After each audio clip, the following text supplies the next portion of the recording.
आज के इस वीडियो में हम लोग देखेंगे प्रैक्टिस सेट नंबर 10 बीपीएससी शिक्षक के लिए जो डॉक्टर रंजीत कुमार सिंह के द्वारा तैयार किया गया है। चलिए देखते हैं फटाफट question number 1।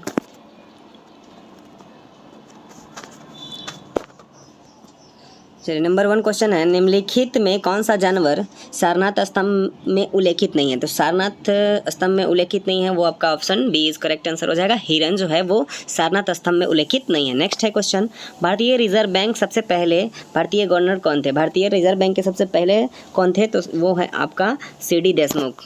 Option A is correct answer. निम्नलिखित में कौन सा पहला बैंक है जिन्होंने भारत में एटीएम की शुरुआत की थी, तो आपका है आईसीआईसी बैंक। नेक्स्ट है, रामविलास पासवान अपना राजनीतिक सफर किस राजनीतिक दल से प्रारंभ किए थे, तो Samyukta Socialist Party. Option C is correct answer. Next है, बिहार के राजनीतिक स्वर्गीय रघुवंश प्रसाद सिंह पहली बार किस लोकसभा के लिए निर्वाचित हुए थे, तो 12वीं लोकसभा के लिए निर्वाचित हुए थे। चलिए नेक्स्ट विजयनगर साम्राज्य का पहला शासक कौन था जिन्होंने बहमनियों से गोवा के महत्वपूर्ण किला को छीन लिया था, तो हरिहर द्वितीय जो थे वो गोवा के किला को छीन लिए थे। चलिए नेक्स्ट है, तालीकोटा युद्ध के समय विजयनगर साम्राज्य के किस राजवंश का शासन था, तो तुलु राजवंश का शासन था। कृष्णदेव राय ने हम्पी में कृष्ण स्वामी मंदिर का निर्माण कराया, वो वर्तमान में कहाँ है, तो वो है आपका कर्नाटक में। हम्पी जो है आज वर्तमान में कहाँ है। चलिए नेक्स्ट क्वेश्चन है, इसका कर्नाटक आंसर हो जाएगा। नेक्स्ट है, इजराइल के शांति समझौता करने वाला पहला अरब देश कौन है, तो वो है आपका मिस्र। नेक्स्ट है, अंत्योदय कार्यक्रम सर्वप्रथम किस राज्य में शुरू किया गया था। अंत्योदय जो है सबसे सर्वप्रथम वो है राजस्थान में शुरू किया गया है। इसमें गरीब को 2 रुपये गेहूँ और 3 रुपये चावल देने का प्रावधान है। चलिए नेक्स्ट है, सत्याग्रह अभिव्यक्ति होती है किससे, तो सत्याग्रह अभिव्यक्ति जो है असहयोग में होती है। चलिए मुस्लिम लीग के पृथक मुस्लिम राष्ट्र की मांग को कब स्वीकार किया गया था, तो ये जो है आपका स्वीकार किया गया था 1940 में लाहौर के अधिवेशन में। स्वतंत्र भारत का पहला गवर्नर जनरल कौन थे, तो पहला गवर्नर जनरल जो थे सी राजगोपालचारी और अंतिम भी वही थे। चलिए नेक्स्ट है, स्वतंत्रता के पश्चात किस राज्य में पहली बार गैर सरकारी राज्य सरकार बनी थी, तो वो केरल में जो था वो कांग्रेस का सरकार नहीं था बल्कि कांग्रेसी सरकार बनी थी। चलिए नेक्स्ट है, राजा राम मोहन राय के विरुद्ध ऐतिहासिक विरोध किया था किसका, तो वो किए थे आपका सती प्रथा का विरोध किए थे। और साथ ही साथ 1826 ईस्वी में ब्रह्म समाज की स्थापना भी किए थे, ये भी याद रखिएगा। चलिए नेक्स्ट है, वर्षों पहले हमने नियति से वादा किया 14 अगस्त 1947 मध्यरात्रि का समय, मतलब ये बताना है कि ये कथन किसने कहा था। ये कथन जो था पंडित जवाहरलाल नेहरू का कथन था। चलिए पंडित जवाहरलाल नेहरू इसका आंसर जाएगा। चलिए नेक्स्ट देखते हैं, कलकत्ता मुंबई मद्रास उच्च न्यायालय की स्थापना कब हुई थी, तो स्थापना हुई थी आपका 62 में, लेकिन उसका पारित हुआ था वो हुआ था 61 में। तो इस प्रकार से इसका आंसर जो हो जाएगा 62 वाला आंसर हो जाएगा। नेक्स्ट है, इंडिया फॉर इंडिकस किताब किसने लिखी थी, तो ये है आपका आंसर C.R. दास के द्वारा ये लिखी गई थी। चलिए नेक्स्ट है, भागलपुर में नमक सत्याग्रह का नेतृत्व किसने किया था। भागलपुर में नमक सत्याग्रह का नेतृत्व किया गया था आपका महादेवलाल सराफ के द्वारा किया गया था। इसके बाद है, मौलाना अबुल कलाम आज़ाद 1912 ईस्वी में एक उर्दू साप्ताहिक अल हिलाल शुरू किया, किंतु ब्रिटिश सरकार द्वारा उस पर प्रतिबंध लगा दिया गया, तो प्रतिबंध लगा दिया गया आपका 1913 ईस्वी में। चलिए नेक्स्ट है, विश्वव्यापी तापन का संभावित परिणाम क्या होता है, तो विश्वव्यापी तापन का संभावित परिणाम जो होता है वो होता है आपका उपयुक्त सभी। Option D is correct answer. चलिए नेक्स्ट है आपका, निम्नलिखित में कौन सा कथन सही है, तो इसमें जो है आपका वायु देख लेते हैं, इसमें कोई अभी नहीं है, ABC में कोई नहीं है, डी देख लेते हैं। ऑप्शन डी में क्या दिया हुआ है, डी ऑप्शन में आपका ये देखिए, ये जो ऑप्शन है ये सही है। प्रति 165 मीटर की ऊंचाई के साथ ताप में 1 डिग्री की कमी आ जाती है, तो option D is correct answer. चलिए नेक्स्ट है आपका, जो वन चक्रवात के अवरोधकों का कार्य करते हैं वे वन कौन से हैं, तो ये है अल्पाइन वन। कौन सा वन, अल्पाइन वन। ठीक है, चक्रवात के अवरोध का कारण कार्य करते हैं उसको कहते हैं अल्पाइन वन। चलिए नेक्स्ट है आपका, विश्व की 25% भूमि को आच्छादित करने वाला सबसे बड़ा वन कौन सा है, तो साइबेरियन का टाइगर वन जो है वो विश्व का 25% आच्छादित कर देता है। चलिए नेक्स्ट है आपका, कहाँ के वृक्ष कम अथवा अधिक समय के लिए पत्तियों से रहित होते हैं, तो वो है आपका पर्णपाती वन, ये सबसे ज़्यादा पत्तियों से रहित होते हैं। चलिए नेक्स्ट है, बृहद हिमालय स्थित एक ठंडा रेगिस्तान लद्दाख है।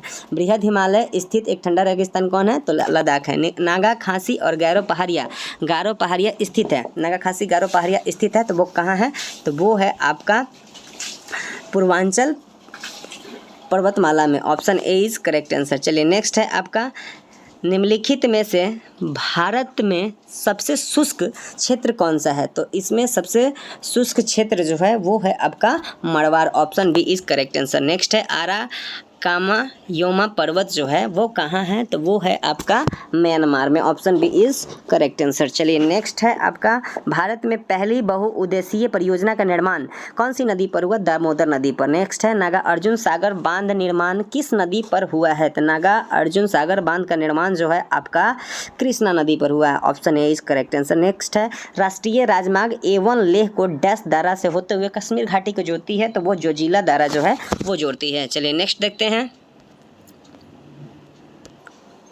छोटा नागपुर पठार क्षेत्र में देखे जाने वाला पैट्स या धब्बा मतलब क्या चीज़ का है, तो लेटेराइट निक्षेप का ये पैट्स या धब्बा छोटा नागपुर पठार में देखने के लिए मिलता है। नेक्स्ट है, कोई व्यक्ति भारत के 3 अलग अलग राज्य में स्थित रणथंभौर गिर बादीपुर राष्ट्रीय उद्यान देखना चाहता है, तो इस संबंध में निम्नलिखित में से किस राज्य से होकर जाना आवश्यकता नहीं है। तो देखिए, आपको गुजरात में तो हिले जाना है, राजस्थान में भी जाना है, कर्नाटक में भी जाना है, ये तीनों में जाना है, क्योंकि ये तीनों जो है राष्ट्रीय उद्यान का क्षेत्र है, और मध्य प्रदेश जो है आपको जाने की ज़रूरत नहीं है। चलिए नेक्स्ट है, सूची 1 और सूची 2 का मिलान कीजिए। इसमें देखिए, बादीपुर जो है आपका कर्नाटक, गिर गुजरात, मानस है आपका असम, आरोहला है आपका हिमाचल प्रदेश। तो इस प्रकार से आप मैच कर लीजिएगा, ठीक है, इसमें आपका ऑप्शन दिया हुआ है, इस प्रकार से मैच कर लीजिएगा। चलिए नेक्स्ट है, पूर्ण प्रतिस्पर्धा की स्थिति में किसी फर्म की संतुलन अवस्था निर्धारित होगी जब सीमांत राजस्व और सीमांत लागत बड़ा होगा। सीमांत राजस्व बड़ा होगा सीमांत लागत से,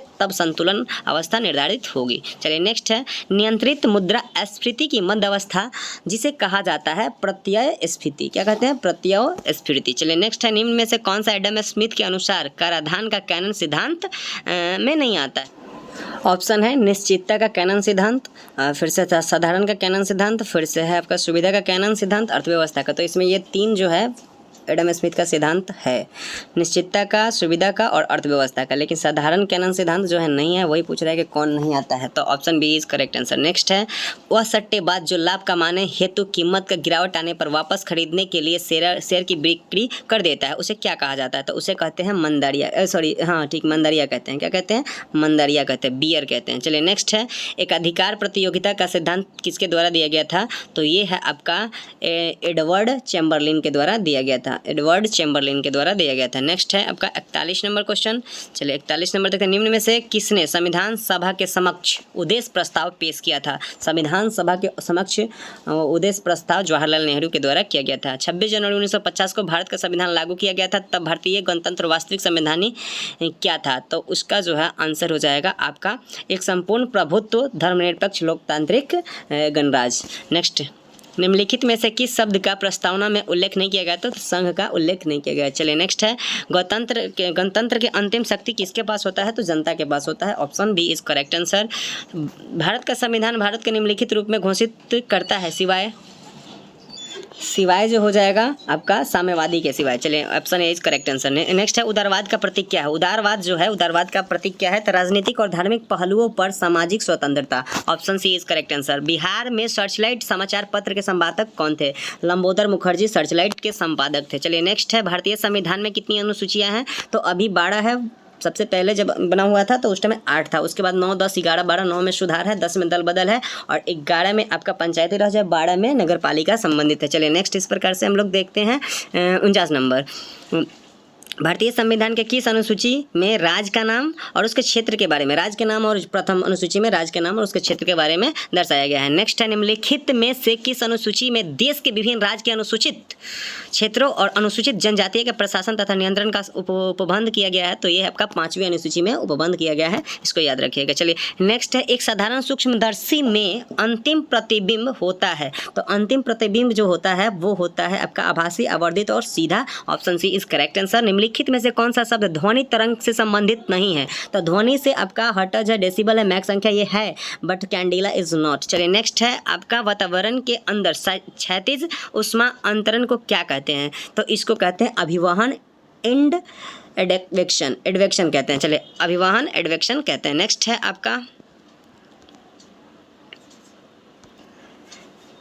निम्न में से किस अम्ल का प्रयोग एस्पिरिन बनाने में किया जाता है? तो सेलिसाइक्लिक अम्ल का कहा जाता है। सेलिसाइक्लिक अम्ल का प्रयोग जो है एस्पिरिन बनाने में किया जाता है। हेमेटाइट अयस्क है, सब लोग जानता है, बच्चा को पता है। लोहे का हेमेटाइट है। बॉक्साइट है जो एल्युमिनियम का है, वो भी याद रखिएगा। चलिए नेक्स्ट है, निम्न में से कौन सा अम्ल सेब में जो होता है आपका मैलिक अम्ल का प्रयोग किया जाता है। चलिए मैलिक अम्ल होता है, ठीक है। सेब में कौन सा अम्ल होता है? मैलिक अम्ल होता है। डिलोनिक्स रेजिया रेफिन वैज्ञानिक नाम है किसका है? डिलोनिक्स रेजिया रेफिन जो है गुलमोहर का वैज्ञानिक नाम है। चलिए नेक्स्ट है आपका मानव कंकाल परीक्षण किसके लिए किया जाता है? तो आंतरिक आयु के लिए मानव कंकाल परीक्षण किया जाता है। चलिए नेक्स्ट है आपका मानव शरीर में कुल कितनी अस्थियां है? 206 अस्थियां होती है। मृदा जल तनाव निम्न में से किस उपकरण द्वारा मापी जाती है? तो टेंसियोमीटर द्वारा मापे जाते हैं मृदा जल तनाव। चलिए नेक्स्ट है, निम्नलिखित घटनाओं को सही क्रम में इसको सजाना है। तो बंग भंग 1905 में हुआ था। लखनऊ समझौता जो है आपका 1916 में हुआ था। और रॉलेट एक्ट जो है 1919 में हुआ था। अद्वैत शासन भी है 1919 में हुआ था। तो इस प्रकार से आप 4 1 3 2 सजा सकते हैं, ठीक है। 4 1 3 2 4 1 3 2 4 1 3 2 4 1 3 2 4 1 3 2 ऑप्शन 4 1 3 2 आपका ऑप्शन हो जाएगा बी इज करेक्ट आंसर। चलिए नेक्स्ट है, the anarchical and revolutionary crime act 1919 को समान बोलचाल में कहा जाता है। क्या कहा है? 1919 वाले को रॉलेट एक्ट कहा जाता है। चलिए नेक्स्ट है आपका, चलिए नेक्स्ट क्वेश्चन है, अखिल भारतीय राजनीति में गांधी जी का पहला साहसिक कदम था। गांधी जी का पहला साहसिक कदम जो चंपारण आंदोलन था। चलिए नेक्स्ट है, हंटर आयोग की नियुक्ति की गई थी किसके? हंटर आयोग की नियुक्ति की गई थी। तो हंटर आयोग का नियुक्ति जो किया गया था वो है आपका जालियांवाला बाग हत्याकांड के बाद में। चलिए नेक्स्ट है आपका, स्वदेशी और बहिष्कार पहली बार किस घटना के दौरान किया गया था? तो ये है आपका बंगाल विभाजन के बाद में किया गया था। चलिए नेक्स्ट है आपका,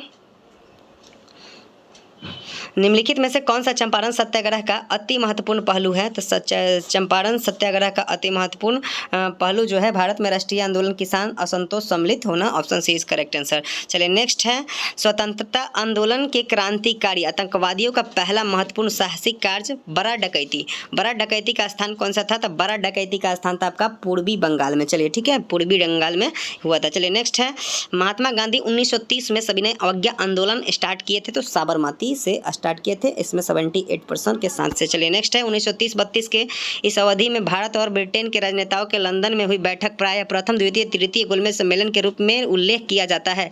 इसका उसी रूप में उल्लेख गलत बताना है कि कौन सा है। चलिए गलत उल्लेख हम सर्च करते हैं कि कौन सा है। चलिए ऑप्शन है आपका, इनमें से 2 राष्ट्रीय कांग्रेस भाग नहीं लिया। भारतीय राष्ट्रीय कांग्रेस को छोड़कर जिन भारतीय दलों ने भाग लिया उन्होंने पूरे भारत को नहीं बल्कि वर्गीय हितों में प्रतिनिधित्व किया। और तीसरा जो है आपका सी, ब्रिटेन में लेबर पार्टी सम्मेलन के बीच में से हट गई। सम्मेलन की कार्यवाही पक्षतापूर्ण हो गई थी।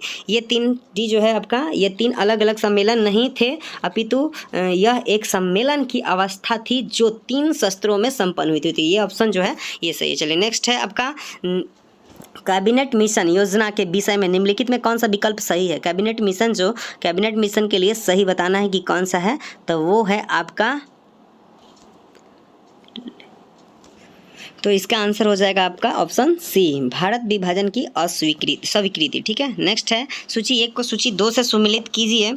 तो इसमें बताना है कि उष्णकटिबंधीय जो है और मतलब शंकु वृक्ष, तो इसको मिलाना है। ठीक है, इसको भी मैच करते हैं, थोड़ा सा छोटा कर लेते हैं तब। अच्छा, उष्णकटिबंधीय जो है साइलेंट वैली से संबंधित है। शंकु वृक्ष है हिमाचल प्रदेश,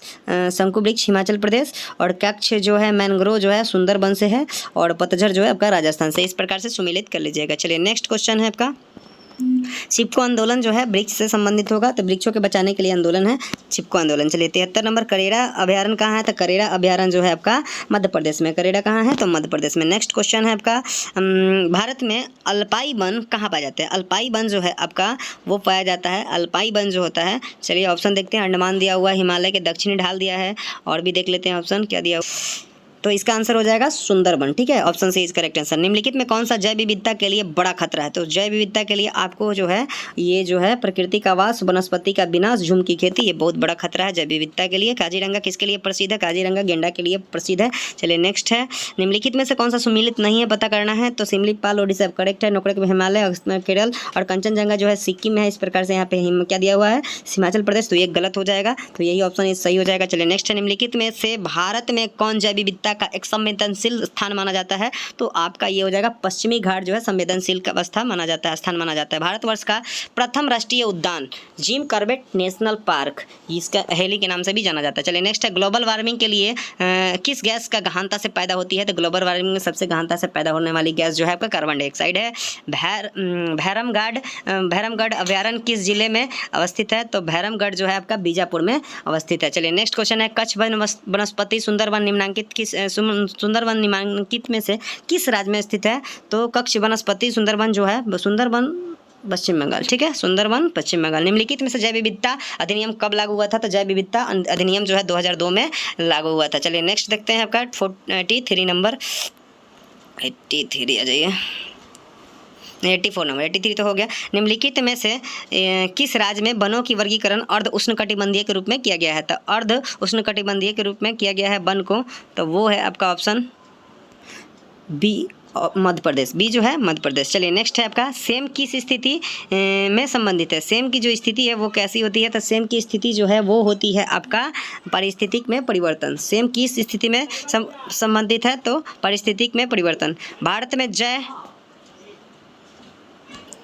चलिए नेक्स्ट है, भारत में जैव विविधता के तापस्थल किसे कहा जाता है? तापस्थल जो है आपका कहा जाता है पूर्वी हिमालय और पश्चिमी घाट को कहा जाता है। पूर्वी हिमालय और पश्चिमी घाट को कहा जाता है स्पॉट स्थल, हॉट स्पॉट या ताप स्थल कहा जाता है। बक्सा अभयारण्य कहाँ है? तो बक्सा अभयारण्य जो है आपका मध्य प्रदेश में, बक्सा जो है आपका पश्चिम बंगाल में। बक्सा बाघ परियोजना जो है आपका पश्चिम बंगाल में है। चलिए नेक्स्ट है, अभयारण्य सेंचुरी एक सिंग वाले गेंडा राइनो किसके, एक सिंग वाला गेंडा जो है वो Kaziranga, option A is correct answer हो जाएगा। चलिए नेक्स्ट है, निम्नलिखित में से कौन सी भारत में बाघ संरक्षित परियोजना नहीं है? तो ये आपका चिल्का झील जो है वो बाघ संरक्षित परियोजना नहीं है। नेक्स्ट है आपका, भारत में पारिस्थितिकी असंतुलन निम्नलिखित में से कौन सा प्रमुख कारण है? तो वन का उन्मूलन। ठीक है, वन से ही होता है, वन जो है वन से ही सब कुछ होता है, जो भी होता है वन मानव का मतलब अपने आवश्यकता पूर्ति करने के लिए वनों का हरण करते हैं। इस प्रकार से इसका आंसर हो जाएगा वन उन्मूलन। इस प्रकार से हम लोग प्रैक्टिस